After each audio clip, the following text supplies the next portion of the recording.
Kami mengucap syukur Tuhan untuk kesempatan pagi hari ini. Kau boleh hantar kami di tempat ini untuk beribadah, untuk memuji, membesarkan nama-Mu Tuhan. Dan kami tahu Tuhan, pagi hari ini Tuhan Kau melawat setiap hati, setiap anak-anak-Mu yang datang ke tempat ini Tuhan, tidak akan sama. Saat mereka pulang, mereka akan dipuaskan oleh Engkau Tuhan, oleh kebenaran-kebenaran firman-Mu yang menjamah setiap hati. Terima kasih Tuhan, saat ini kami mau tinggikan dan besarkan nama-Mu. Terpuji nama-Mu Bapa, dalam Yesus Tuhan kami berdoa dan bersyukur. Haleluya, amin. Bapak Ibu Saudara, mari kita bangkit berdiri. Kita akan masuk gerbangnya dengan pujian. Masuk gerbangnya.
dalam kehidupan kita. Bapak, Ibu, dan Saudara, kita akan siapkan hati kita untuk firman yang boleh kita berikan. Kita boleh sungguh-sungguh datang ke hadirat-Nya. Kita mengucap syukur, kita sembah Dia untuk segala kemurahan yang selalu dicurahkan di dalam kehidupan kita. Masuk hadirat-Mu Tuhan.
firman Tuhan untuk maju ke depan.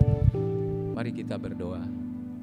Bapa, di dalam nama Yesus Kristus kami mengucap syukur pada pagi hari ini dengan berkat Tuhan, dengan pertolongan Tuhan, kami bersama-sama boleh ada di tempat ini untuk beribadah. Kami telah memuji nama-Mu, memuliakan nama-Mu. Sekarang kami mau merenungkan sebagian firman Tuhan. Tolonglah kami ya Tuhan, baik yang menyampaikan maupun yang memberitakan, sehingga kami boleh mengerti firman Tuhan dan kami boleh menikmatinya sepanjang hidup kami dengan mentaatinya. Terima kasih, di dalam nama Yesus Kristus kami telah berdoa. Amin. Saudara-saudara, sebelum saya sampaikan firman Tuhan, saya ingin mengingatkan kita tahun ini sudah tidak lama lagi kita akan kembali memperingati kelahiran Tuhan Yesus di hari Natal. Nah, karena itu persiapan-persiapan yang sudah beberapa saat sudah dilakukan, maka saudara-saudara hari ini akan dibagikan amplop persembahan untuk Natal. Saudara-saudara boleh mengambilnya nanti waktu pulang, dan di waktu-waktu yang akan datang saudara bisa memberikannya sebagai persembahan untuk persiapan Natal tahun 2023 ya. Kita akan menyelenggarakan pada tanggal 25 Desember.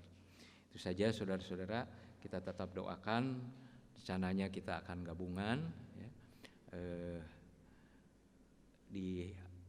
Kalau mengingat Taman Kopo sendiri itu kalau parkir itu motor juga sudah penuh ya.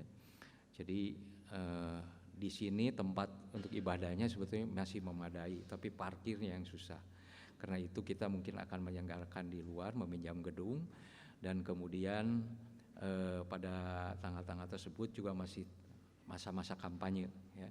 Jadi kita cari yang lebih katakanlah tidak banyak kesulitan ya.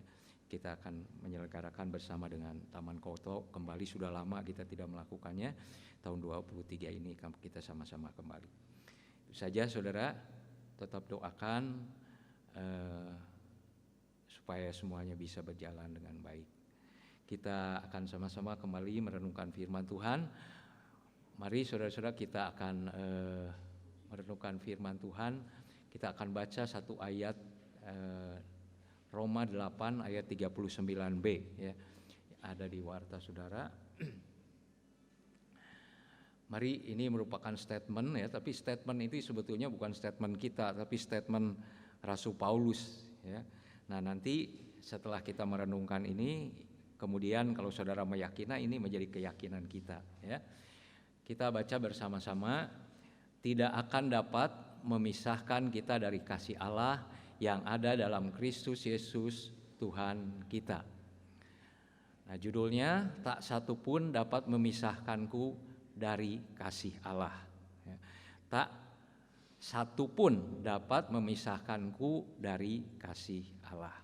Ya. Nanti kita akan lihat. Hari ini saya akan mengajak saudara menelusuri banyak ayat di dalam, khususnya di dalam kitab Roma ini, karena begitu luar biasa kekayaan dan kekuatan yang Tuhan berikan melalui ayat-ayat yang kita akan baca bersama-sama ini ya. Dalam perjalanan hidup orang beriman, bukan hanya pengalaman-pengalaman yang baik yang dialami, tetapi pengalaman-pengalaman sulit yang berat. Pasti saudara-saudara, apalagi yang sudah cukup lama ya hidup di dunia ini, mengamini ya. Kita tuh kadang-kadang ada peristiwa-peristiwa yang tiba-tiba dalam hidup kita yang gitu seperti berat sekali ya. Ada orang yang ya sebagian karena yang nggak pernah periksa gitu ya, kan nggak tahu. Nah, ada satu kawan saya, kakaknya itu hanya dalam kurun waktu 1 bulan sakit kemudian dia meninggal dunia. Penyebabnya itu karena dia nggak tahu, jadi mungkin dia ngerasa lemas, makan vitamin, makan apa segala macam, ternyata dia itu kena leukemia ya, atau kanker darah, sehingga tidak tertolong karena dalam 1 bulan itu tidak segera ditangani, tetapi hanya pakai obat-obatan biasa. Itu salah satu contoh saudara ya, kan mengejutkan tentu buat keluarganya. Atau baru-baru juga saudara kita ya meninggal dunia karena kecelakaan. Dan kejadian-kejadian itu menimbulkan banyak pertanyaan di dalam hidup orang percaya, baik tentang Allah juga tentang dirinya. Ya. Jadi ketika ada peristiwa-peristiwa itu, ya contohnya misalnya pertanyaan, kenapa Allah itu mendiamkan? Ya, contoh, kok Allah enggak menolong? Gitu. Itu kita bertanya tentang Allah. Atau bertanya tentang diri kita ketika kita mengalami kesulitan, salah saya apa? Dosa saya apa? Ya. Bahkan ketika dia tidak melihat anugerah Yesus Kristus, ada orang yang begini, ya udahlah percuma, saya udah mencoba berusaha berkenan juga kepada Tuhan, ternyata nggak berhasil, ya nggak salah, ya nama hirup kumaha aing weh, gitu, seperti gitu. Ya. Toh nggak ada gunanya, sungguh-sungguh juga seperti gitu. Ya. Jadi itu pertanyaan-pertanyaan itu ada kepada Tuhan, kepada diri kita. Ya. Dan ketika orang tersebut tidak mempunyai dasar iman yang teguh, imannya akan drop. Yaitu contohnya tidak ke gereja lagi, tidak mau berdoa lagi dan segala macam. Dalam tindakan-tindakan atau keputusan yang justru membuat hidupnya lebih sulit. Ya. Saudara, kita sama-sama sudah membaca Alkitab bahkan berulang-ulang ya. Sebagian orang juga menambah porsinya untuk membaca lebih banyak lagi. Kita kan bertambah tahu tentang apa yang dikatakan oleh firman Tuhan itu. Salah satu saudara yang harus ada di dalam pikiran kita, hidup di dalam Tuhan itu bukan berarti nggak ada masalah, senang terus, sehat terus, kaya terus, ya. Semua urusan lancar. Itu tertipu kita kalau hanya dengan pengajaran seperti itu. Dan banyak orang konsepnya seperti itu. Mengapa saya ke gereja? Supaya usaha lebih maju. Mengapa saya berdoa? Supaya enggak sakit. Nah gitu saudara. Ya. Jadi semua itu ditujukannya semua ke yang di dunia ini semua. Ya. Hidup enak, nyaman, ya. Gemah ripah, loh jinawi. Ya. Kalau kita hanya berfokus pada itu, kita lupa pada tujuan yang kekal di dalam kehidupan kita. Karena itu semua jadwal, semua orientasi hidupnya hanya diarahkan kepada itu. Jadi evaluasi hidupnya itu bukan bagaimana kasih Allah itu terlimpah atas hidupnya di semua area. Tetapi justru dia berpikir kalau ada masalah, dosa naon ya. Kita teruskan. Karena itu mari kita merenungkan firman Tuhan supaya waktu menghadapi keadaan-keadaan sulit bahkan yang ekstrim sekalipun, kita yakin tak satu pun dapat memisahkanku dari kasih Allah. Ini adalah bentuk kedewasaan iman. Ya. Jadi kedewasaan iman itu diukurnya bukan dari dia dulu nggak punya mobil sekarang punya mobil, bukan saudara. Tapi bagaimana dia tetap ajeg ketika kesulitan-kesulitan itu menerpa hidupnya. Tetap percaya, tetap setia. Ya. Di perikop Roma 8 dari mulai ayat 31 sampai 39 kita diajak untuk berfokus kepada Allah. Kita akan menelusuri mulai ayat 31 saudara ya. Ayat 31 merupakan kesimpulan dari pasal-pasal dan perikop-perikop sebelumnya. Kenapa demikian? Karena ayat itu berkata begini saudara, mulai ayat 31 ya. Sebab itu apakah yang akan kita katakan tentang semuanya itu? Kalau saudara nggak baca ayat yang sebelumnya, semuanya itu teh apa? Kan nggak tahu. Maka kita harus membaca mulai dari Roma pasal 1. Ya, baru kita tahu dikatakan, kan kita lamun ngomong jeung batur, nah karena itu orang jadi kadieu. Nah waktu kita karena itu orang jadi kadieu kan ada cerita di belakangnya, betul nggak saudara? Nah ini juga sama dalam bahasa Indonesia. Sebab itu apa yang akan kita katakan tentang semuanya itu, tentang semua yang ditulis oleh Rasul Paulus khususnya di kitab Roma ini, jika Allah di pihak kita, siapa yang akan melawan kita? Saudara-saudara, kalau di dalam bahasa Inggrisnya dikatakan enggak langsung pertanyaan lagi, tetapi bukan jika Allah di pihak kita, tetapi di dalam bahasa Inggris if God be for us. Ada yang terjemahan lain menggunakan if God is for us. Jika Allah untuk kita, bukan di pihak kita saja, tapi Allah untuk kita. Bukankah karyanya yang kita akan peringati sebentar, mati di atas kayu salib untuk keselamatan kita? Ya. Apakah dia itu menyelamatkan kita karena kita orang baik? Tentu bukan. Ya, kita menyadari itu. Ya. Nah, kita akan menelusuri beberapa ayat ya. Ini yang banyak ini.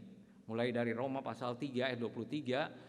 Kalau kita baca dari pasal 1, ada orang Yunani, ada orang Ibrani atau orang Yahudi yang punya Taurat, ada orang yang punya Taurat, ada orang yang tidak punya Taurat.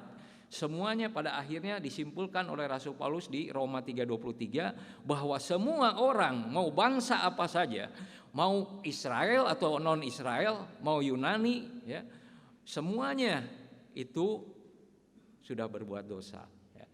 Karena semua orang telah berbuat dosa dan telah kehilangan kemuliaan Allah. Nah, tetapi kemudian ada pengharapannya. Dan oleh kasih karunia telah dibenarkan dengan apa saudara? Dengan cuma-cuma. Karena penebusan dalam Kristus Yesus. If God for us. Jika Allah di pihak kita, siapa yang melawan kita? Oleh kasih karunia telah dibenarkan dengan cuma-cuma karena penebusan dalam Kristus Yesus. Saudara dan saya tidak mungkin memperjuangkan keselamatan dengan kesalehan hidup kita. Firman Tuhan mengatakan kesalehan manusia itu seperti kain yang buruk.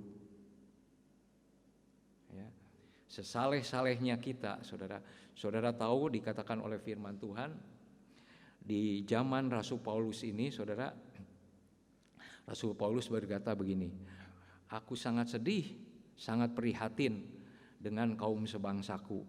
Mereka sungguh-sungguh melayani Allah, tetapi tanpa pengertian. Sungguh-sungguhnya ada, ya. Sampai Yesus juga karena dia dianggap mengaku-ngaku atau melevelkan dirinya seperti Tuhan, padahal dia memang Tuhan, saudara. Dia akhirnya mati di atas kayu salib. Oleh siapa? Oleh orang yang sungguh-sungguh melayani Allah ini. Tetapi sayang tanpa pengertian. Jadi saudara, provokator yang membuat Yesus Kristus itu mati di atas kayu salib itu adalah para imam dan orang Farisi, bukan orang kebanyakan.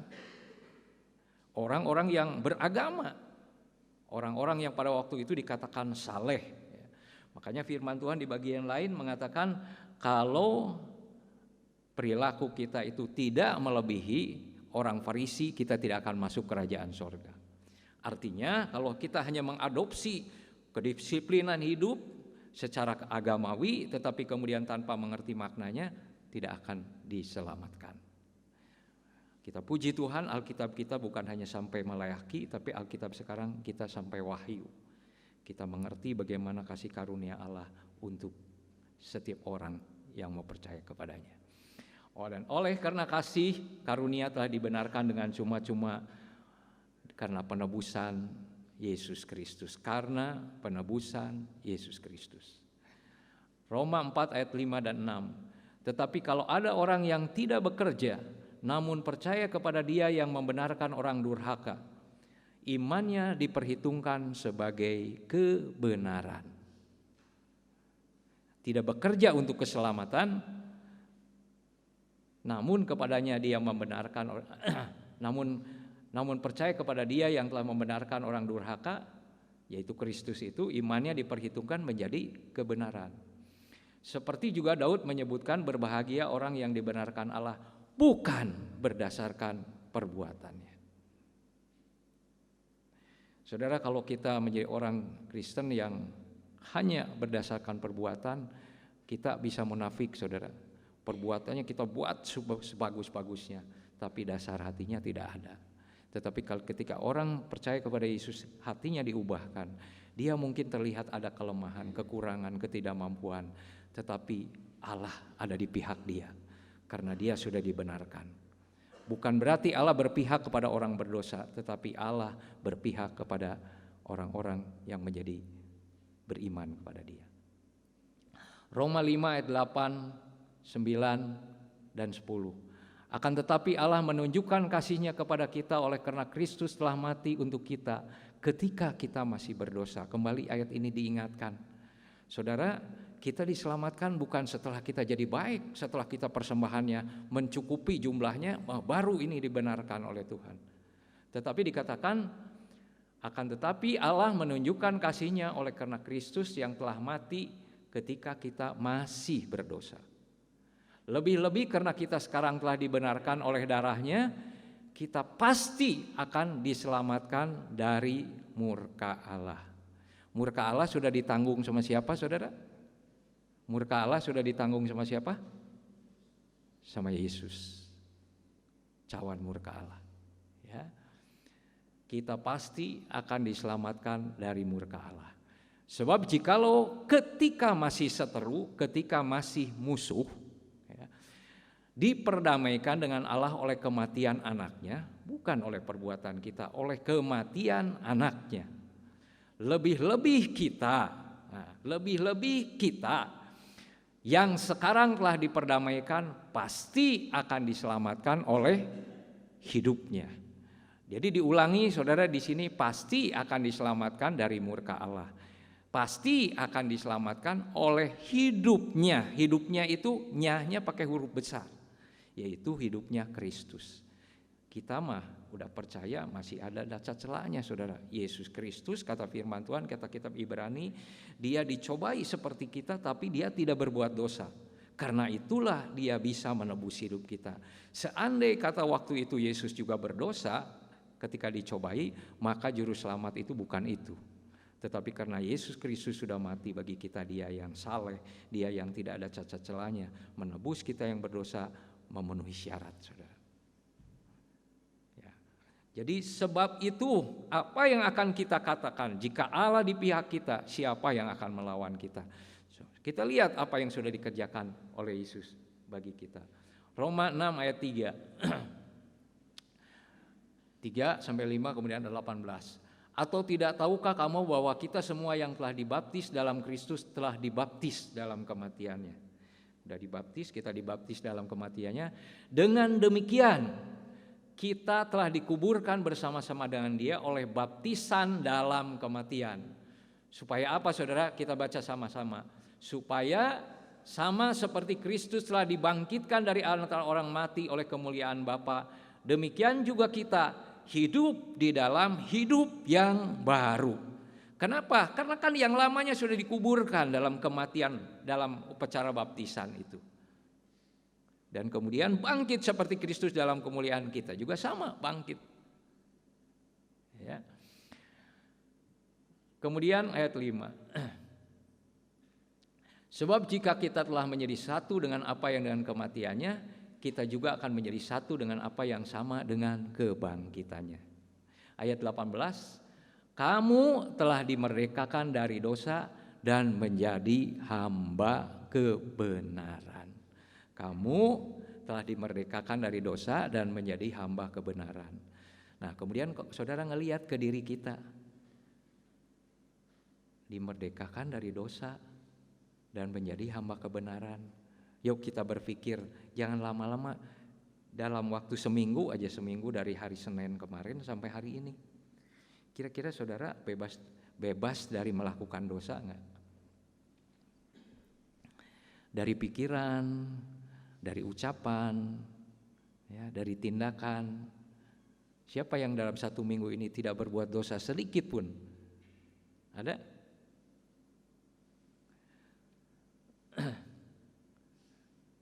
Nah, kalau kita ngelihat ke diri kita, kita lihat ayat ini. Kamu telah dimerdekakan dari dosa menjadi hamba kebenaran. Tergantung sama saudara. Saudara mau melihat fakta-fakta dalam hidup saudara, atau saudara mau melihat firman Tuhan dan menjalaninya. Ya, saya orang berdosa, banyak kelemahan, kekurangan. Saya pikir semua mengakui itu. Tapi firman Tuhan mengatakan kamu telah dimerdekakan dari dosa dan menjadi hamba kebenaran. Saudara, dulu kita hamba dosa. Setelah kita percaya kepada Tuhan Yesus, kita enggak bebas, saudara. Enggak bebas dalam arti kumaha aing gitu, bukan. tetapi menjadi hamba juga, hamba kebenaran. Cuman kalau kita jadi hamba dosa itu nggak berbelas kasihan kepada kita, disiksanya kita, dibinasakannya kita, dihancurkannya hidup kita. Tapi ketika kita menjadi hamba Kristus, dibangunnya hidup kita, diperbaharuinya dari sehari ke sehari, supaya menuju apa? Menuju kemuliaan Kristus. Beda. Di dunia ini kita bisa menderita sakit. Ketika kita percaya Tuhan, kita juga bisa sakit. Tapi dulu tidak ada pengharapan, sekarang ini ada pengharapan. Kalau dulu mati tanpa Kristus, kita mati nggak tahu kemana. Kita nggak kenal, mungkin juga nggak kenal neraka. Tapi waktu kita kenal Yesus, seandai kata aku meninggal karena sakit penyakit ini, aku tahu pergi kemana. Jadi saudara, sekali lagi, kita tuh menjadi hamba kebenaran, menjadi hamba Kristus. Jadi hari ini saudara dan saya, kalau dikatakan silakan hamba Tuhan menyampaikan firman Tuhan, sesungguhnya kita semua hamba Tuhan. Saudara, memang hamba siapa kalau bukan hamba Tuhan? Ya. Kita semua hamba Tuhan. Sejak kita percaya kepada Tuhan Yesus dan ditebus hidup kita, saudara dan saya adalah hamba Tuhan. Sebagai anak-anak Tuhan, kita tahu yang dimaksud hamba Tuhan itu orang yang terpanggil secara khusus melayani. Tetapi secara umum kita semua hamba Tuhan. Nggak ada kan yang hamba iblis atau hamba siapa, hamba partai atau apa gitu, ya. Tapi hambanya Tuhan. Jadi kamu telah dimerdekakan dari dosa menjadi hamba kebenaran. Amin, saudara. Yuk kita baca ayat ini. Kamu telah dimerdekakan dari dosa menjadi hamba kebenaran. Kita ganti nama kita kamunya ya. Kamu kan jadi nunjuk ke orang lain dong, pakai nama kita ya. Yahya telah dimerdekakan dari dosa dan menjadi hamba kebenaran. Sebab itulah Paulus mengatakan, apa yang akan kita katakan tentang semuanya itu, jika Allah di pihak kita, siapa yang akan melawan kita? Roma 7 ayat 24, 25. Aku manusia celaka. Ini dalam evaluasi Paulus. Waktu Rasul Paulus mengevaluasi hidupnya dikatakan, aku manusia celaka pakai tanda seru. Siapakah yang akan melepaskan aku dari tubuh maut ini? Maksudnya dalam pergumulan hidup itu, saudara. Ya. Dikatakan ayat 25, syukur kepada Allah oleh siapa, saudara? Oleh Yesus Kristus Tuhan kita. Ya. Saya kudu kumaha, sudah berusaha seperti itu, tapi belum mencapai. Tapi kemudian ketika ada jawaban ini menjadi pengharapan buat semua umat manusia, agama apapun juga. Kamu sekali lagi syukur kepada Allah oleh Yesus Kristus. Siapa yang membebaskan manusia yang celaka, yang kata Paulus seperti kita juga. Celaka kita, binasa kita kalau tanpa Kristus. Kristuslah yang menjadi jawaban hidup kita. Sebab itulah kita boleh mengatakan, jika Allah di pihak kita, siapa yang akan melawan kita? Kemudian pasal 8 ayat 1, 2, 26, 27, 28. Demikianlah sekarang tidak ada penghukuman bagi mereka yang ada dalam Kristus. Bagaimana saudara? Tidak ada apa? Tidak ada apa? Tidak ada penghukuman bagi siapa? Bagi mereka yang sudah ada di dalam Kristus.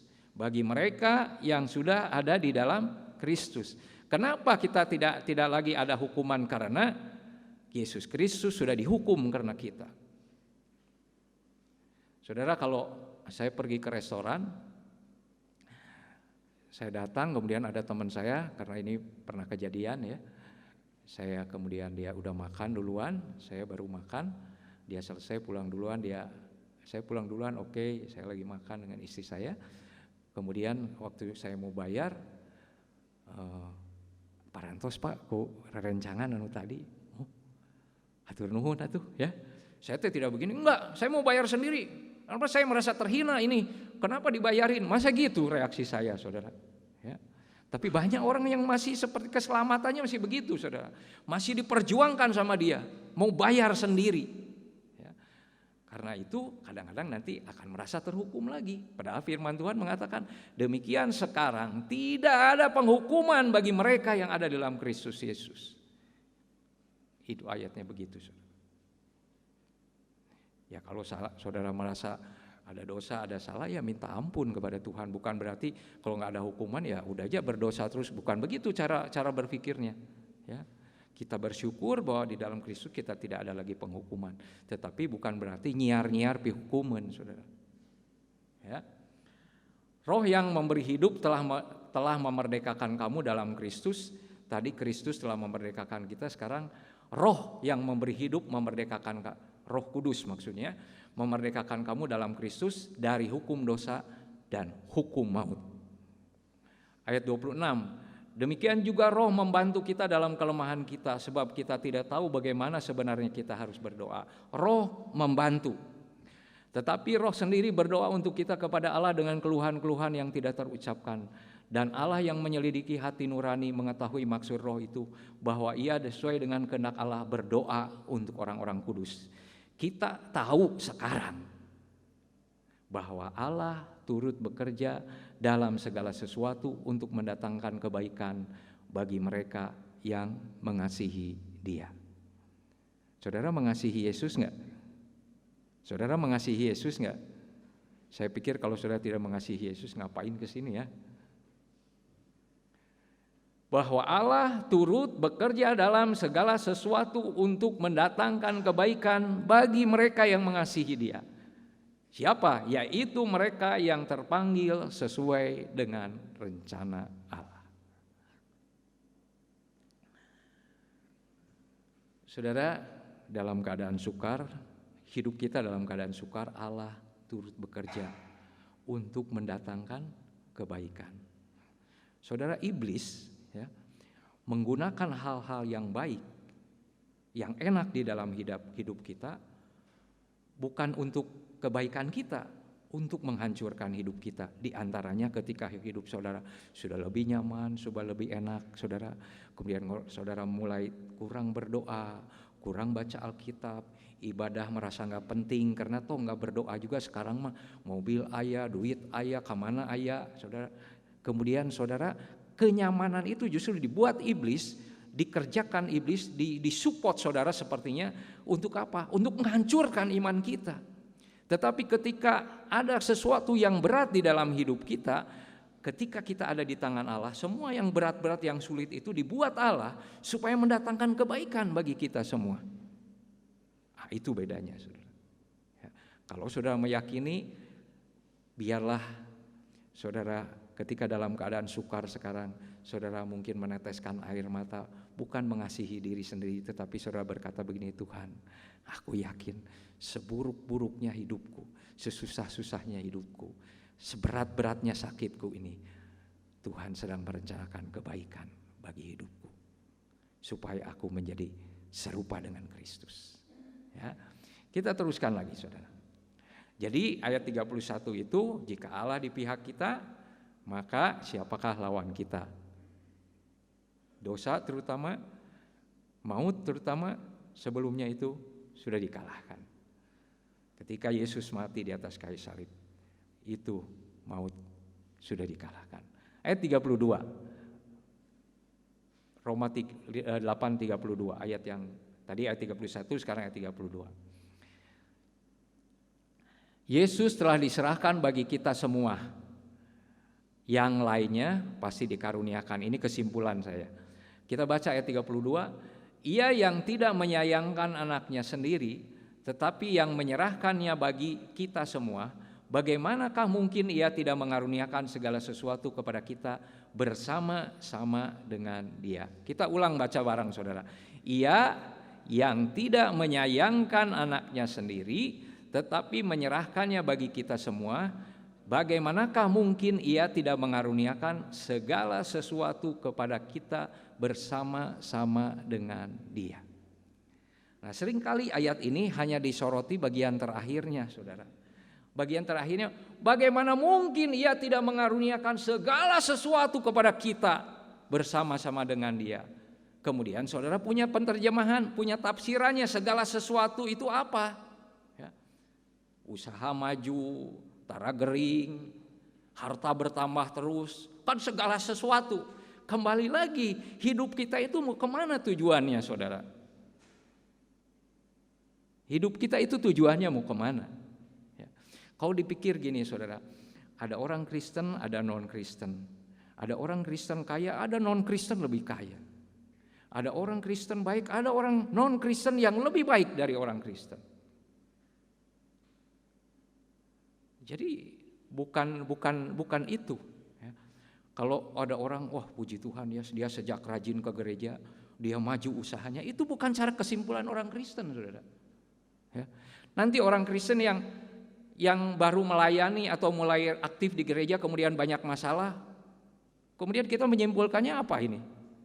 Kalau yang ini makin naik usahanya, puji Tuhan, dia diberkati oleh Tuhan. Kalau yang ini baru bertobat masuk penjara, tidak diaku oleh keluarganya, kemudian apa kita sebut ini? Orang yang dihukum sama Tuhan, padahal dia baru percaya. Ya, tidak jujur penilaian kita itu dan tidak sesuai dengan firman Tuhan. Ini kuat sampai masuk penjara karena diberkati oleh Tuhan. Ini setia kepada Tuhan, juga diberkati oleh Tuhan dengan cara yang lain. Dua-duanya diberkati oleh Tuhan.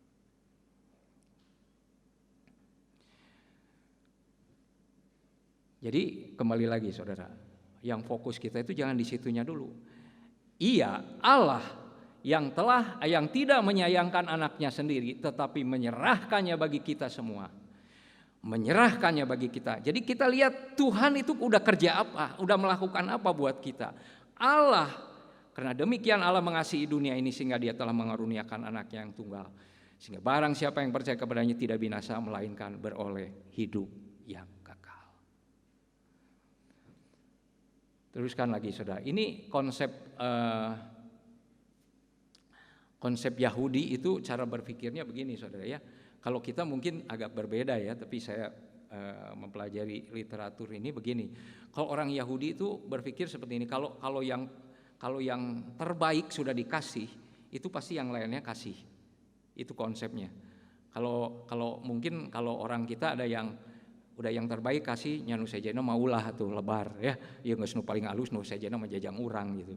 Enggak seperti itu, tapi konsep Yahudi itu mereka cara berpikirnya begitu saudara. Kalau yang terbaik sebenarnya mereka dapat, pasti di bawah-bawahnya itu turunan-turunannya pasti dikasihin.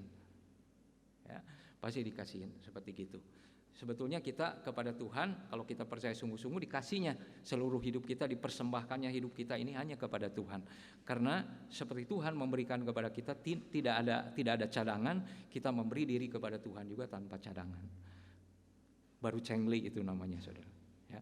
Tetapi seringkali kita ingin diberi oleh Allah unlimited, tapi kita batas-batasi Allah dengan cara berpikir kita. Kita hitung untung rugi waktu kita melayani dengan Tuhan. Ya. Saudara-saudara, sekali lagi, Ia tidak menyayangkan anaknya sendiri, menyerahkannya bagi kita, menyerahkannya bagi kita. Ayat 33, Allah yang membenarkan, Dia adalah hakim segenap bumi. Saudara kalau membaca, saya akan pisahkan ayat 33 ini dengan 33a, karena dalam bahasa Inggris ini 33 itu sampai pertanyaan ini, nanti berikutnya itu ayat 34 ya. Dikatakan demikian, yuk kita baca bagian A-nya saja. Siapakah yang akan menggugat orang-orang pilihan Allah, Allah yang membenarkan mereka. Ini kan tanda tanya lagi, kalau di dalam bahasa Inggris itu enggak pakai tanda tanya, tapi penyataan Allah yang membenarkan mereka. Saudara, waktu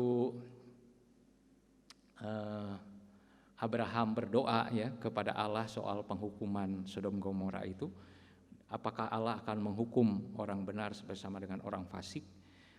Kata Abraham, masa engkau hakim segenap bumi melakukan seperti itu, menghukum orang fasik sama dengan orang yang benar. Ya. Jadi dia hakim segenap bumi.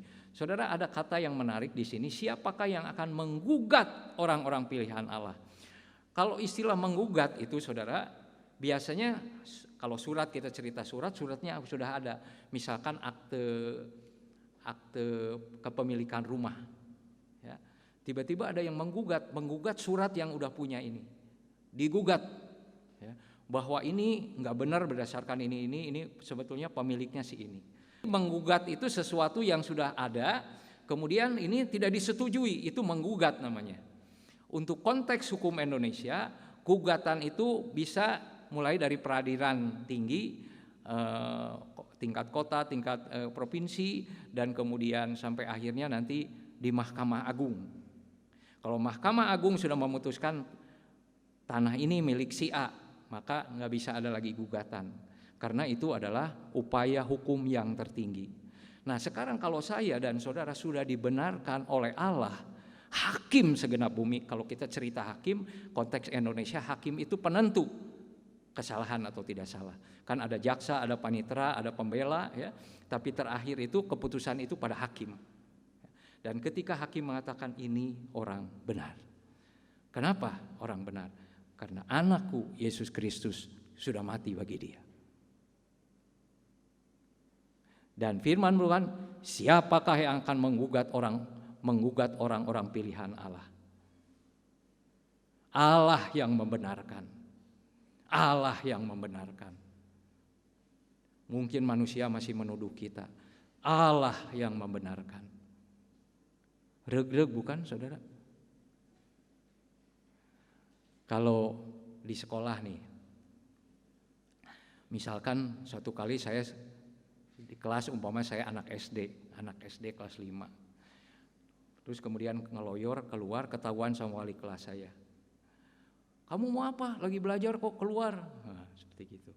Kemudian saya berkata begini, kan itu digugat sama guru saya ya. Kemudian saya bilang, Bapak kepala sekolah yang nyuruh saya. Apa yang akan dilakukan? Oh, ya. Disuruh apa katanya? Udah, karena ada yang menyuruh yang lebih tinggi.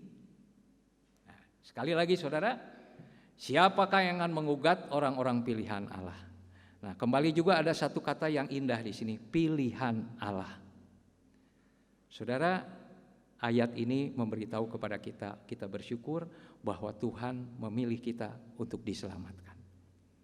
Saudara, sekali lagi orang akan berpikir seperti itu nggak adil ya, ada yang dipilih, ada yang nggak dipilih.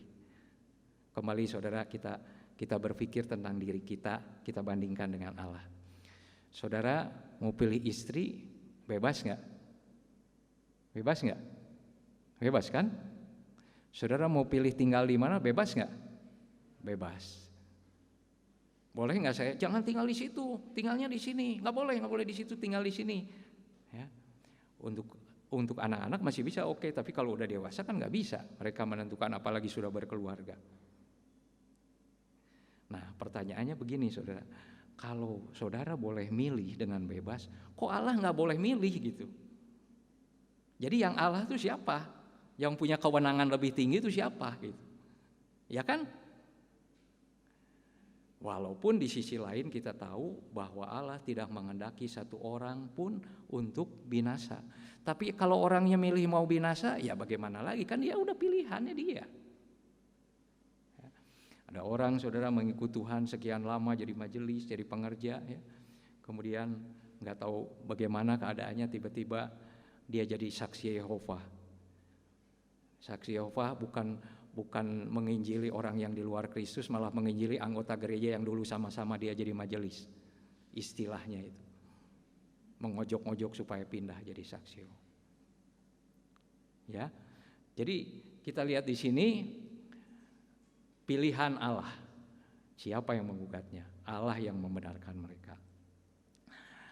Kalau di dalam bahasa Inggris itu ayat 33 itu sampai itu.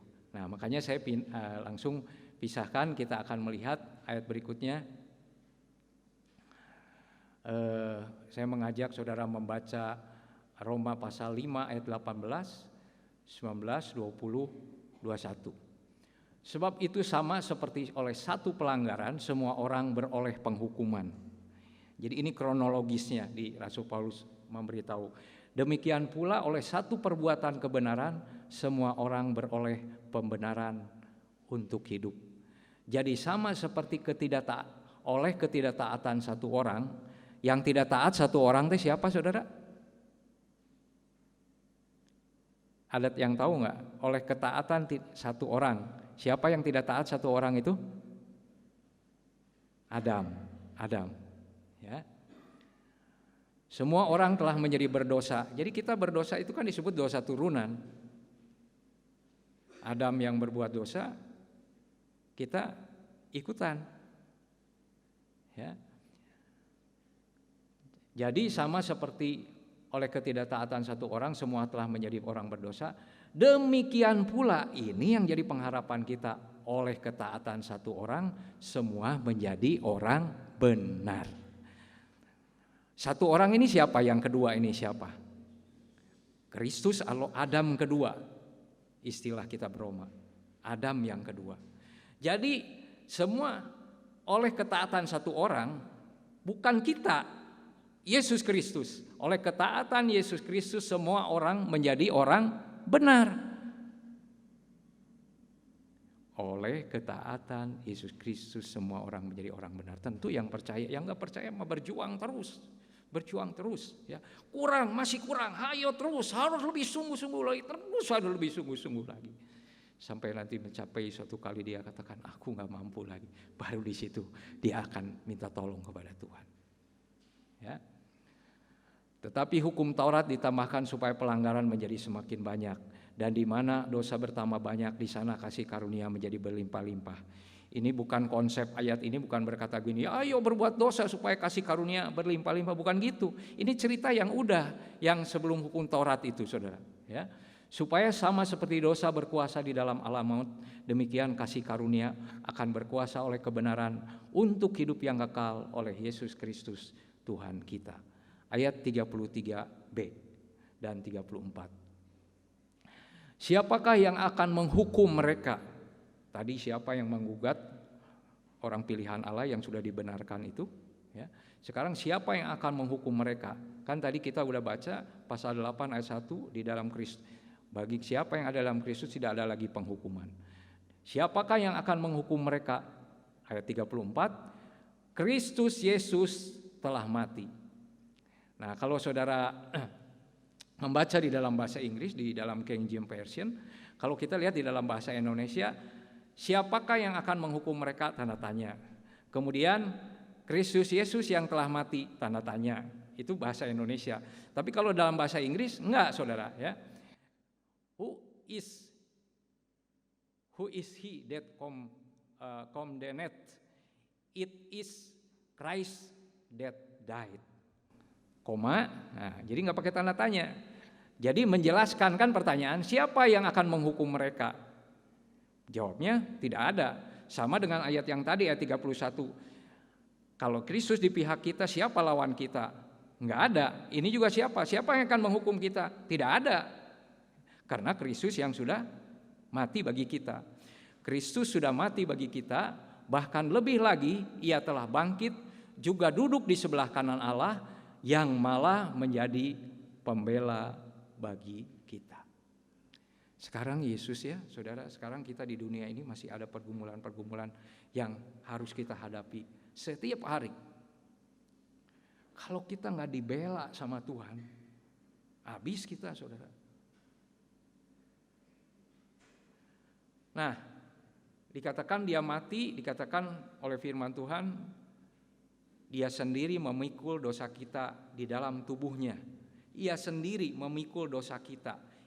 Yesus sendiri memikul dosa kita di dalam tubuhnya di kayu salib.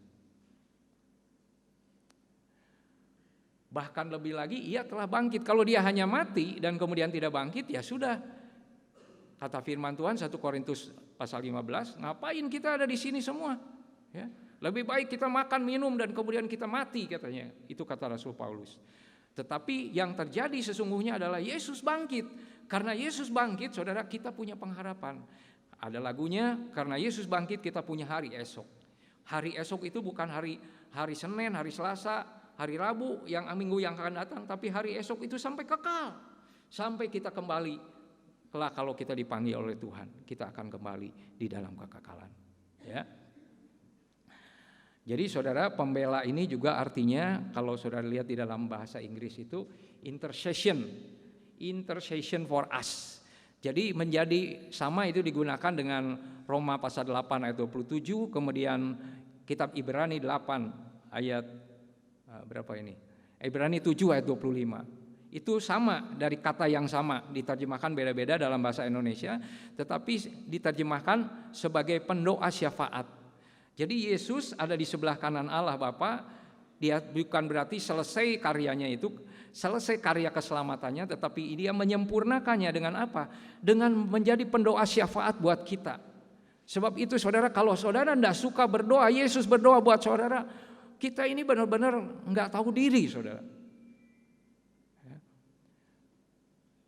Dia berjuang supaya kita itu terus maju, terus lebih sungguh-sungguh untuk mengasihi Dia. Bukan untuk selamat, saudara, tetapi supaya nanti anak-anak Allah itu ketika dia nyampe ke sorga, dia akan berkata, puji Tuhan, Tuhan sudah menyertai hidup saya dan sekarang saya kembali kepada pemilik hidup saya, yaitu Yesus Kristus.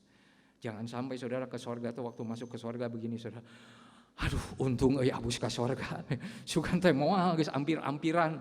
Nggak ada istilah begitu saudara. Yesus Kristus sudah mati, kemudian bangkit, duduk di sebelah kanan Allah dan menjadi pendoa syafaat bagi kita. Sekarang ini dia sedang mendoakan kita, sedang mendoakan Bapak Ibu, supaya mungkin sekarang lagi susah, dia takut anaknya jatuh, dia mau supaya kita tetap teguh. Berdoa saudara, berdoa. Jangan malas berdoa. Yesus Kristus berdoa bagi kita. Saudara jangan berdoa pada waktu udah kepepet, udah hopeless. Kalau sakit udah stadium 5 baru berdoa. Waktu di stadium 1, ayo cari dokter yang terbaik, cari obat yang paling mahal. Ya, nanti udah terakhir, udah hopeless baru berdoa. Berdoalah ketika nggak ada persoalan apa-apa. Karena doa itu adalah apa saudara? Komunikasi dengan Tuhan. Mendekatkan diri kepada Tuhan. Bercakap-cakap dengan Tuhan. Bukan kalau butuh saudara. Kalau butuh, kalau ke dokter. Kita memang kalau nggak butuh ngapain ke dokter saudara. Tapi banyak orang memperlakukan Yesus hanya sebagai dokter. Dalam kesesakan baru datang. Kalau nggak sesek, nyesekin orang lain saudara. Teruskan lagi. Nah, sekarang kita pada puncak perikop ini, yaitu ayat 35 sampai 39. Kalau saudara membaca, saya akan baca lengkap ya. Siapakah yang akan memisahkan kita dari kasih Kristus? Tanda tanya itu ya. Penindasan, yuk kita baca perlahan-lahan saudara ya. Siapakah yang akan memisahkan kita dari Kristus? Penindasan atau kesesakan, atau penganiayaan, atau kelaparan, atau ketelanjangan, atau bahaya, atau pedang. Ini pertanyaan. Ayat 36, sebab ada tertulis oleh karena engkau kami ada dalam bahaya maut sepanjang hari. Kalau saudara mengerti Yohanes 10, dikatakan anak manusia datang untuk memberi hidup dalam kelimpahan. Tetapi iblis itu datang untuk membunuh, mencuri, dan membinasakan. Jadi sesungguhnya hidup kita ini saudara, dikatakan juga oleh firman Tuhan bagian lain dikatakan bahwa kita itu seperti domba di tengah serigala. Jadi kalau kita melihat ayat ini seperti aneh ya kalau kita nggak paham. Oleh karena engkau kami ada dalam bahaya maut sepanjang hari. Sepanjang hari ya, kami telah dianggap sebagai domba-domba sembelihan. Tetapi dalam semuanya itu kita lebih daripada orang-orang yang menang oleh Dia yang telah mengasihi kita. Saudara lihat di sini, kita lebih dari orang-orang yang menang oleh siapa saudara? Oleh Dia yang mengasihi kita. Jadi saudara jangan ngerasa bahwa saudara hebat gitu imannya. Sama beda dari orang lain, hebat saya bisa mendengar suara Tuhan dan segala macam. Saudara lihat di sini, kita lebih dari pemenang itu oleh Dia, bukan oleh diri kita. Dan kemudian saudara, orang juga seringkali menerjemahkan kalau misalnya kesaksian, tetapi dalam semuanya itu kita lebih daripada orang-orang yang menang. Kemudian banyak kesaksian itu, misalnya sakit disembuhkan. Saudara-saudara, kita lebih daripada pemenang. Saya sakit disembuhkan oleh Tuhan. Ya. Usaha saya sudah bangkrut, karena saya lebih dari pemenang. Saya bangkit lagi, sekarang saya usahanya jaya lagi. Kesaksiannya hanya itu, saudara. Dan kemudian orang-orang yang sedang susah, yang justru usahanya sedang menurun, yang kemudian harus bayar kewajiban hutang, piutangnya hese ditagih, mengeluh, saudara. Dia rasa aku bukan pemenang, karena fakta-faktanya tidak menunjukkan aku pemenang. Saudara, ada seorang anak Tuhan, ada jemaatnya, bukan ada kawannya, ada kawannya yang tahu temannya itu sudah jadi hamba Tuhan dan dia sakit gagal ginjal. Kemudian hamba Tuhan itu besuk temannya ini, dia duduk di situ, dia sudah belasan tahun cuci darah, saudara.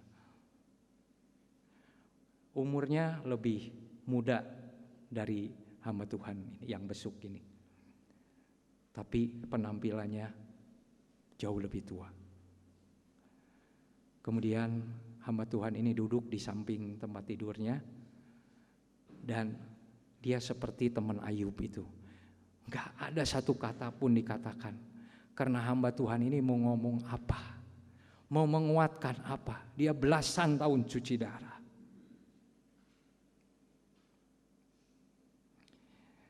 Dan kemudian justru pembicaraan itu dimulai dari orang yang sakit ini.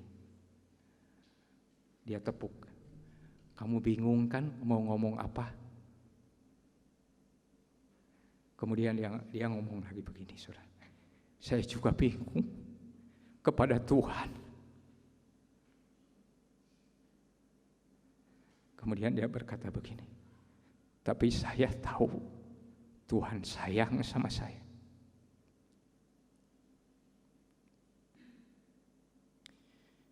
Dan kemudian dia cerita bagaimana kurang lebih 17, saya dari usia 17 tahun cuci darah.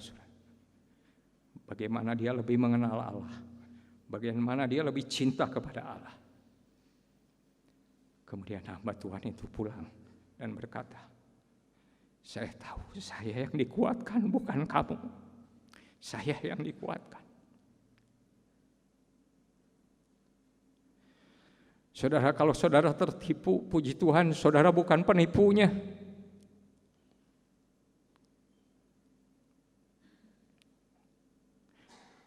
Kalau saudara dirugikan, puji Tuhan, kalau saudara tidak merugikan,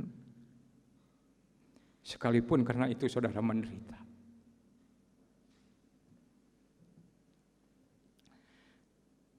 Kita teruskan lagi. Jadi bersaksi itu jangan tunggu sampai persoalan selesai. Kadang-kadang ketika kita dalam pertengahan persoalan, menunjukkan bahwa saudara lebih dari pemenang. Sekalipun belum sembuh, sekalipun persoalan belum selesai, Yesus Kristus adalah Tuhanku dan Juru Selamatku. Ayat 38 ini Rasul Paulus tidak menggunakan kata kita, diganti. Sebab aku yakin, karena orang yang baca surat ini belum tentu yakin. Tapi untuk Paulus, saya yakin. Ya, bahwa kita teruskan ya, yuk kita baca lagi. Bahwa baik maut maupun hidup, baik malaikat-malaikat maupun pemerintah-pemerintah, baik yang ada sekarang maupun yang akan datang, atau kuasa-kuasa, baik yang ada di atas maupun yang ada di bawah, ataupun sesuatu makhluk lain, tidak akan dapat memisahkan kita dari kasih Allah yang ada dalam Kristus Yesus Tuhan kita. Jadi adakah yang bisa memisahkan kita dari kasih Allah? Jawabannya apa, saudara? Tidak ada. Jika Allah di pihak kita, siapa yang akan melawan kita? Tidak ada. Jika kita dibenarkan, sudah dibenarkan oleh siapa yang akan menggugat kita? Tidak ada. Jika kita ada di dalam Kristus, adakah sesuatu yang memisahkan kita dari kasih Allah? Tidak ada.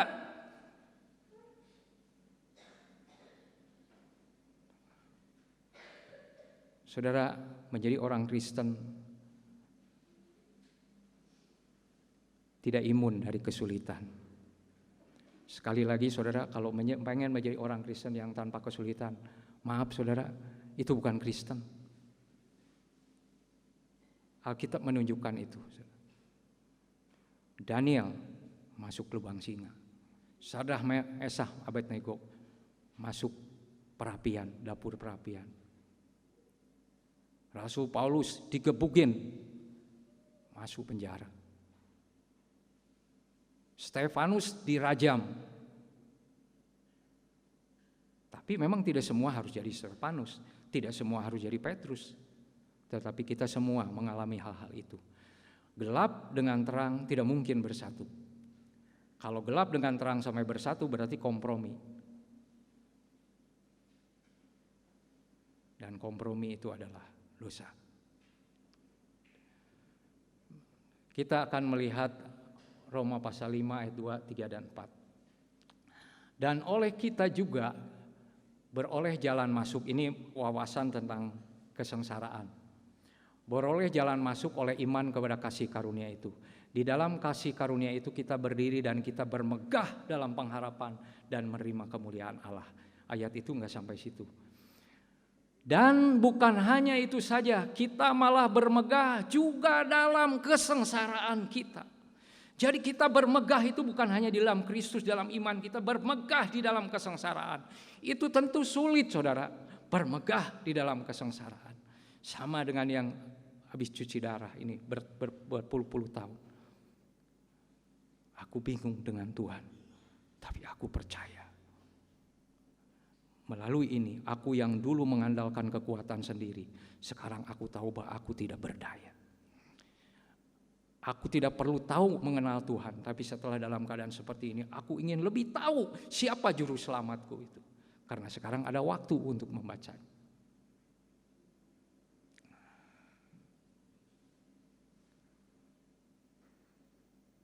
Dikatakan karena kita tahu bahwa kesengsaraan itu menimbulkan ketekunan. Kalau kita nggak di dalam Kristus, kesengsaraan itu menimbulkan putus asa, menimbulkan amarah, menimbulkan yang lain-lain, saudara. Tapi dikatakan oleh firman Tuhan kalau kita di dalam Kristus bermegah di dalam kesengsaraan, kesengsaraan itu menimbulkan ketekunan. Tetap tekun. Dan ketekunan menimbulkan tahan uji, dan tahan uji menimbulkan pengharapan. Saudara, saya berusaha karena saya menghindari gorengan, tapi ada kalanya saya makan gorengan yang digoreng di rumah, tidak berupa jajanan, kecuali kalau terpaksa, saudara, ya tidak ada lagi, saya makan itu. Tapi ini ngerasa, saudara, kalau saya enggak udah nggak pernah makan gorengan yang dari jajanan itu, sekali makan 1-2 gorengan itu langsung nah, gitu saudara, karena si tubuhnya ini udah tidak terbiasa ya dengan tantangan seperti itu. Tapi ya saya juga nggak mau juga, saya mau sehat juga ya. Jadi itu saudara. Jadi kalau saudara misalkan saudara mau sabar, kemudian ketemu yang membuat saudara menantang kesabaran saudara, itu baru benar saudara kesengsaraan. Seperti gini gitu ya. Sampai saudara tahan uji, kemudian tahan uji itu menimbulkan pengharapan. Suatu kali mungkin dia nggak jadi tetap menjengkelkan, tetapi sayanya sabarnya menjadi meningkat. Atau bisa juga saya menjadi lebih sabar, dianya menyadari membuat orang lain menjadi tidak sabaran. Seperti begitu saudara ya. Jadi kedua-duanya mendapatkan manfaat. Kemudian Ulangan 8 ayat 2 dan 3. Ingatlah kepada seluruh perjalanan yang kau lakukan atas kehendak Tuhan Allahmu di padang gurun selama 40 tahun ini dengan maksud merendahkan hatimu, mencobai engkau untuk mengetahui apakah dalam hatimu, yakni apakah engkau berpegang pada perintah-perintahnya atau tidak. Jadi perjalanan 40 tahun di padang gurun itu tujuannya ini saudara, untuk menguji ketaatan mereka. Karena padang gurun itu satu situasi yang tidak enak ya. Di situasi tidak enak itu justru diuji umat Tuhan itu ketaatannya. Ya. Saudara, kalau lagi kurang uang, kebutuhan mendesak, ada orang yang menggunakan uang perusahaan, misalkan dia bagian penagihan, adi injem lah 2 poe. Diinjemna teu gede soalnya 20.000. Kada terdesak 20.000. Isuk nginjem deui 100.000, isuk nginjem deui. Begitu dikonfirmasi saudara, bon-bon yang sudah tertunda itu dihitung-hitung geus 30 juta saudara. Menggelapkan uang perusahaan. Kan dalam keadaan sulit, mungkin orang memaklumi iya ada memang gitu kada kumaha deui.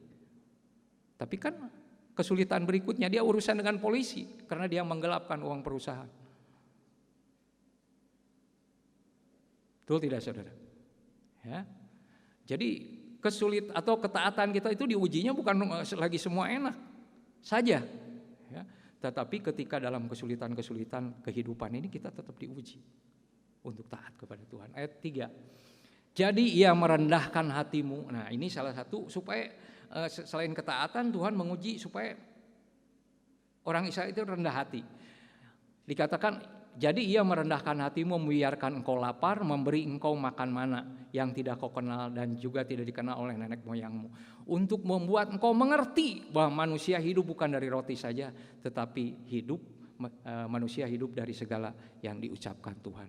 Jadi setiap kesulitan-kesulitan itu ada maksud Tuhan. Jadi Tuhan tuh nggak begini, kok orang sia dijieun hese mana hirupkan. Nggak ada tujuannya, nggak ada.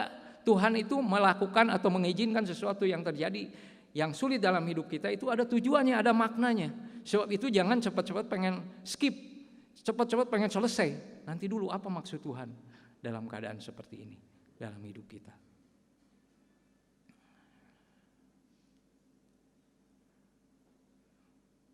Filipi 4 ayat 12 dan 13. Timpin kita langsung ke kitab Wahyu. Aku tahu apa itu kekurangan. Ini Rasul Paulus ngomong ya. Dan aku tahu apa itu kelimpahan. Jadi rasul ya. Dia katakan aku tahu apa itu kekurangan. Kok rasul kurang ya? Harusnya kesaksian rasul mah kaya raya dong. Ya. Diberkati oleh Tuhan, harusnya begitu dong. Ya. Dikatakan oleh firman Tuhan, Rasul Paulus saudara bekerja dengan tangannya sendiri buat kemah untuk memenuhi kebutuhan perjalanan dia dan kawan-kawannya. Jadi dia tahu apa artinya kekurangan dan tahu artinya apa kelimpahan. Mungkin sebagian saudara di sini dua-duanya juga udah tahu apa artinya kekurangan, artinya kelimpahan. Kadang-kadang kita saudara, kalau konteks kita ya, saya ingat dulu ada kejadian yang kecil tapi berkesan di hati saya. Waktu itu kami kerja di satu perusahaan dengan seorang teman, kemudian beli makanan. Waktu beli makanan itu maksudnya untuk nyuguhin tamu. Ya. Kemudian kan bos kami ya orang kaya lah ya. Kemudian waktu makanan udah datang, karena dulu belum ada zaman Gojek gitu, GoFood nggak ada ya, harus ada yang disuruh kemudian beli. Nah waktu udah datang itu makanannya tamunya udah pulang. Ya. Terus kemudian saudara-saudara, wah udah pulang tamunya, teman saya nyeletuk, biarin aja Pak, maksudnya ke bos itu. Simpan aja di kulkas, besok tinggal diangetin. Marah loh saudara bosnya, marah. Jadi ngerasa dihina gitu ngomong, ya disimpan isuk dihaneutkeun teh. Terus teman saya itu langsung ngejawab gini, iya Pak, dah kita mah orang miskin. Kalau orang miskin mah kalau makanan itu nggak dibuang Pak, dihaneutkeun. Baru dianya tuh diem aja si bosnya. Ya. Jadi kadang-kadang orang kaya nggak ngerti saudara kesulitan orang miskin. Orang miskin juga suka nggak tahu kesulitan orang kaya, betul tidak saudara? Nggak paham, kita pikir orang kaya nggak ada kesulitannya, ada saudara. Kaya, duitnya banyak, ada pabriknya, anaknya semua kena narkoba, itu kesulitan bukan kesulitan. Atau kesulitan-kesulitan yang lain. Ya. Dalam segala hal, dalam segala perkara tidak ada sesuatu yang merupakan rahasia bagiku, baik dalam hal kenyang maupun dalam hal kelaparan. Bayangin Paulus bisa kelaparan, saudara. Baik dalam hal kelimpahan maupun dalam hal kekurangan. Nah, ini ayat penghiburannya. Kita baca ayat 13. Segala perkara dapat kutanggung di dalam Dia yang memberi kekuatan kepadaku. Kita loncat ke Wahyu pasal 7 oleh ayat 9. Kemudian daripada itu aku melihat sesungguhnya suatu kumpulan besar orang banyak yang tidak dapat terhitung banyaknya, dari segala bangsa dan suku. Yakin nggak ini di antaranya kita ya. Dan kaum dan bahasa berdiri di hadapan tahta, di hadapan Anak Domba, memakai jubah putih dan memegang daun-daun palem di tangan mereka. Dan ayat 10, dan dengan suara nyaring mereka berseru, keselamatan bagi Allah kami yang duduk di atas tahta, bagi Anak Domba. Dan semua malaikat berdiri mengelilingi tahta, dan tua-tua dan keempat makhluk itu, mereka tersungkur di hadapan tahta itu dan menyembah Dia, sambil berkata, amin, puji-pujian dan kemuliaan dan hikmat dan syukur dan hormat, kekuasaan dan kekuatan bagi Allah kita sampai selama-lamanya, amin. Ayat 13, dan dari seorang dari antara tua-tua itu berkata kepadaku, siapakah mereka yang memakai jubah putih itu, dan dari manakah mereka datang?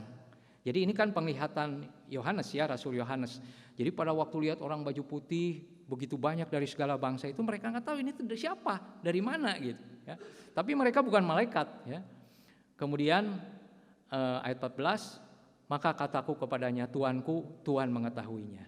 Lalu ia berkata kepadaku, mereka ini adalah orang-orang yang keluar. Saudara, kita baca sama-sama.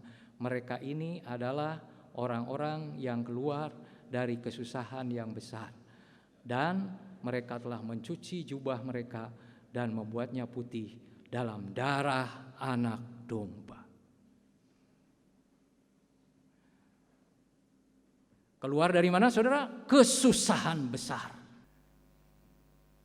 Saudara-saudara, kita sebagai anak Tuhan, kita lihat di sini ya, bagaimana kita harus hidup berorientasi kepada Tuhan.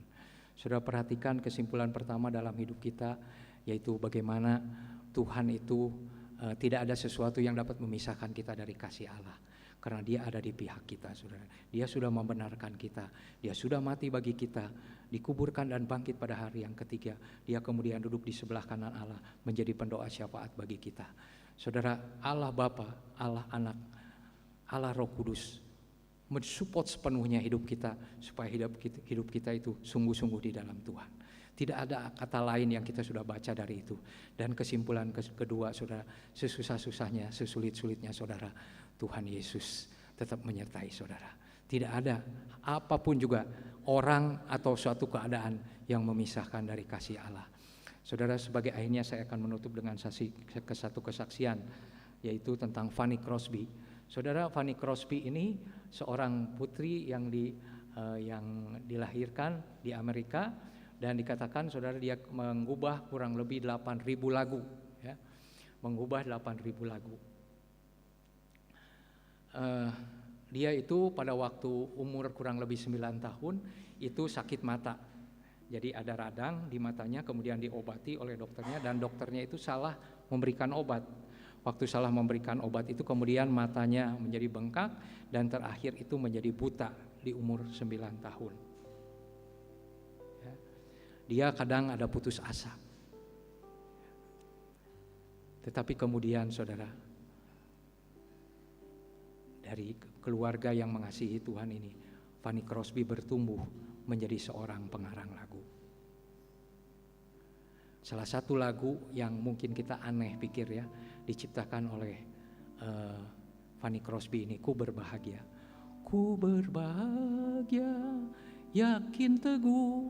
Nah, ini diciptakan oleh seorang yang buta matanya karena kesalahan dokter. Biasanya dalam keadaan seperti itu semua orang akan berkata, kenapa saya? Kenapa saya yang ngalamin seperti itu?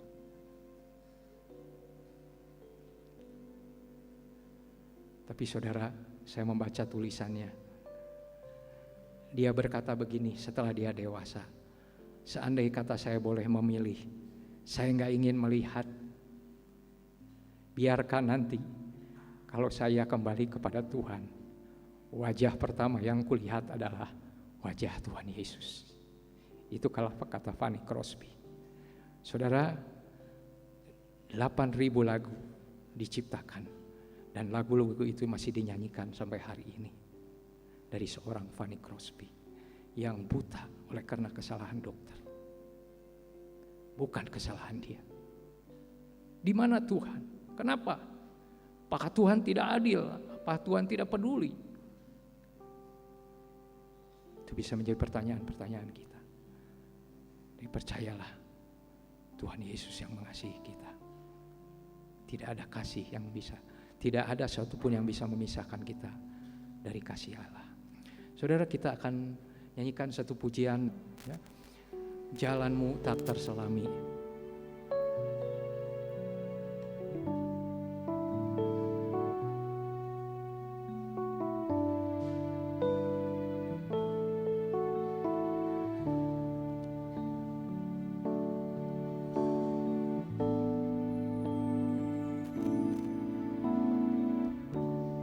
Jalanmu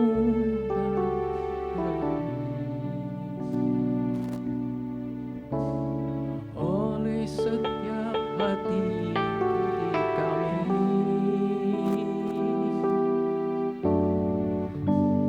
namun satu hal yang ku percaya, ada rencana yang indah. Tiada terduga kasih-Mu, heran dan besar bagiku. Arti kehadiran-Mu selalu nyata di dalam hidupku. Penyertaan-Mu sempurna, rancangan-Mu damai, aman dan sejahtera. Walau di tengah badai, ingin ku selalu bersama, rasakan keindahan arti kehadiran-Mu Tuhan. Penyertaan-Mu, taat-Mu sempurna, rancangan-Mu penuh damai, aman dan sejahtera. Walau di tengah badai, ingin ku selalu bersama, rasakan keindahan arti kehadiran-Mu Tuhan. Sekali lagi, penyertaan-Mu.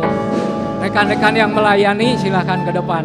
Sempurna, rancangan-Mu penuh damai, aman dan sejahtera. Walau di tengah badai,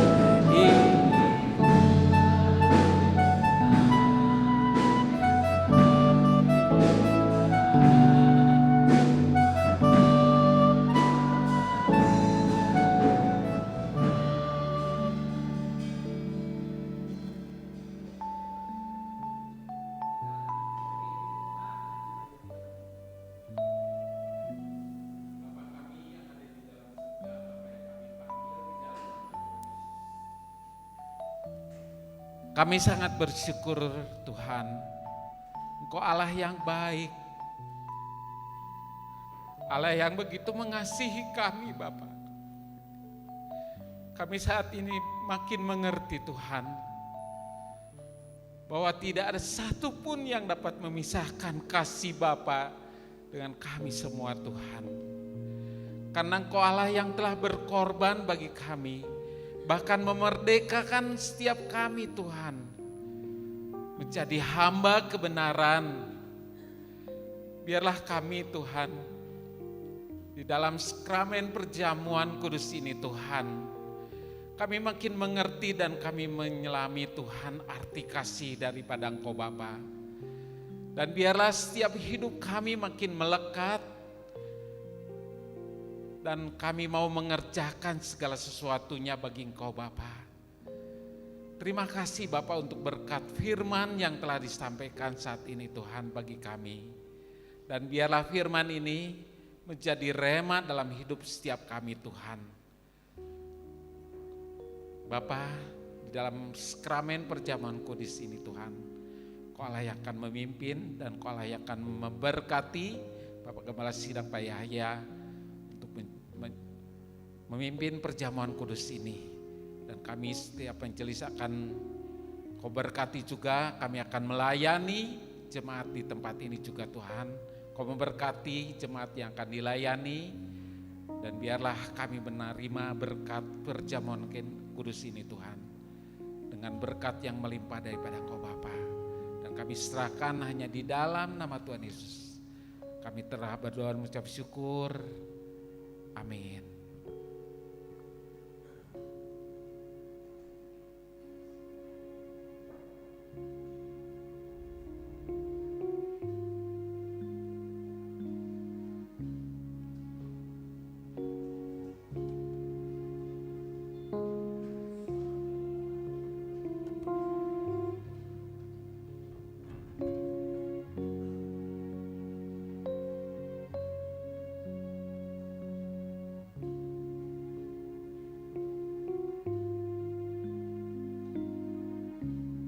Salibnya, salibnya.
Sedang jemaat, mari kita bangkit berdiri. Kita pegang roti di tangan kanan kita. Dan ketika mereka sedang makan, Yesus mengambil roti, mengucap berkat, memecah-mecahkannya, lalu memberikannya kepada muridnya dan berkata, "Makanlah, inilah tubuhku." Kita memakan dengan iman.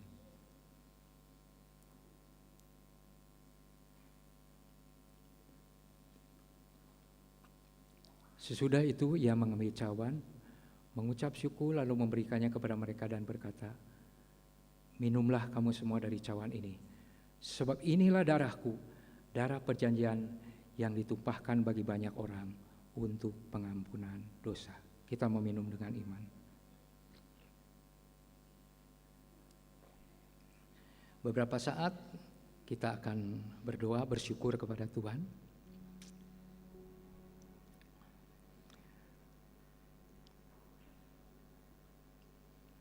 Terima kasih Tuhan, terima kasih Tuhan Yesus, terima kasih Tuhan Yesus, terima kasih Tuhan. Terima kasih Tuhan Yesus, terima kasih. Bapa, di dalam nama Yesus, kami bersyukur kami sudah mengingat kasih Tuhan dalam hidup kami. Tidak ada yang dapat memisahkan kami dari kasih-Mu. Engkau ada di pihak kami. Engkau yang membenarkan kami. Engkau yang menyertai kami. Hidup ini memang tidak mudah, karena iman perlu diperjuangkan dengan kesungguhan. Ketika kami tergoda untuk mengambil langkah mudah, untuk tidak taat dalam kesulitan kami biarlah ingat firman Tuhan ini. Kami sudah dimerdekakan dari dosa, hidup untuk kebenaran. Tolonglah Tuhan. Semua peristiwa dalam hidup kami memang kami tidak paham semuanya. Tapi yang satu kami paham dan kami mau yakini, Tuhan Yesus mengasihi kami. Tidak ada keraguan. Tindakan-Mu tidak pernah mencelakakan kami. Terima kasih Tuhan. Saat ini Tuhan, kalau ada di antara kami yang sedang berada di dalam Roma pasal 8 ini mulai ayat 35 sampai 39. Sedang dalam kesukaran, sedang dalam kesengsaraan, sedang dalam kesedihan, sedang dalam tekanan apapun bentuknya, sedang ada dalam sakit penyakit. Tuhan Yesus, kami datang kepadamu sesuai dengan firman-Mu. Biarlah itu semakin memperkuat pengenalan kami kepadamu. Biarlah itu menjadikan kami semakin mengenal kasih sayang-Mu kepada kami. Kami tidak berhenti di tengah jalan. Kami memang kadang sudah tidak tahan, mau berbalik ke arah. Tetapi tangan-Mu yang berlubang paku itu tetap mengayomi kami, memegang, membangunkan kembali untuk meneruskan perjalanan iman kami. Terima kasih Tuhan, terima kasih Tuhan. Kami bersyukur untuk teman-teman yang bisa melayani pagi ini. Pemain musik, pemain pujian, multimedia, bagian multimedia, sound system, para majelis yang sama-sama melayani. Biarlah kami boleh diberikan kesetiaan dengan seluruh jemaat Tuhan. Biarlah kami boleh bertambah-tambah dalam kasih karunia kepadamu, mencintai Tuhan dan mencintai sesama, utamanya yang belum percaya kepadamu. Terima kasih Tuhan, terima kasih Tuhan. Kami datang ke tempat ini dengan pertolongan-Mu, kami juga akan pulang dengan pertolongan-Mu. Sidang jemaat yang dikasihi Tuhan, mari kita angkat tangan kita kepada Tuhan. Terimalah berkat, kasih karunia dari Bapa kita di dalam nama Yesus Kristus yang sudah diserahkan bagi kita, dan di dalam persekutuan Roh Kudus yang sudah diutus untuk menyertai hidup kita. Biarlah itu menjadi milik kita, menjadi hak waris kita dari sekarang ini dan sampai selama-lamanya. Amin. Bapa, terima kasih.